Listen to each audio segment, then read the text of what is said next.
நண்பர்கள் அனைவருக்கும் வணக்கம்.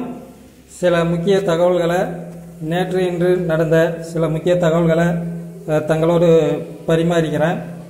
என்ன அப்படின்னு பார்த்தீங்கன்னா, நேற்றை பொறுத்தவரையில் திரு ஸ்டாலின் எதிர்க்கட்சி தலைவர் அவர் ஆசிரியர் தகுதி தேர்வில் 7 ஆண்டுகளாகியும் பணி நியமனம் இன்னும் வழங்கப்படலை அப்படின்னு குரல் கொடுத்திருந்தார்.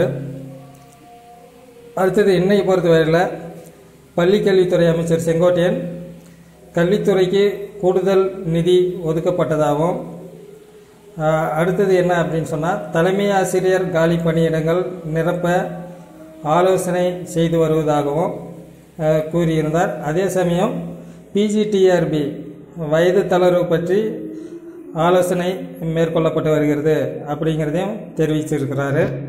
சரிங்களா நண்பர்களே, மேலும் என்ன அப்படின்னு சொன்னால், இனி வரும் காலங்களில் அரசு பள்ளியில் மாணவர்களோட எண்ணிக்கை கட்டாயம் அதிகமாகி கொண்டு தான் இருக்கும். ஏன் அப்படின்னு கேட்டிங்கன்னா, 7.5% இடஒதுக்கீடு மருத்துவ மாணவர்களுக்கு வழங்கப்பட்டது.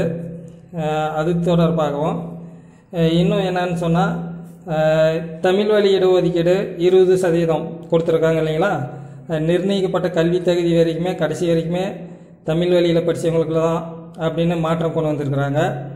அந்த இடஒதுக்கீடு சம்மந்தமாகவும் தொடர்ந்து இனி வரும் காலங்களில் அரசு பள்ளியில் மாணவர்களோட எண்ணிக்கை அதிகமாகி கொண்டு தான் இருக்கும். சரிங்களா, அதனால் வருங்காலங்கள்லேயும் ஆசிரியர்களோட தேவை அதிகமாக இருக்கும். யாரும் கவலைப்பட்டுக்க வேணாம்.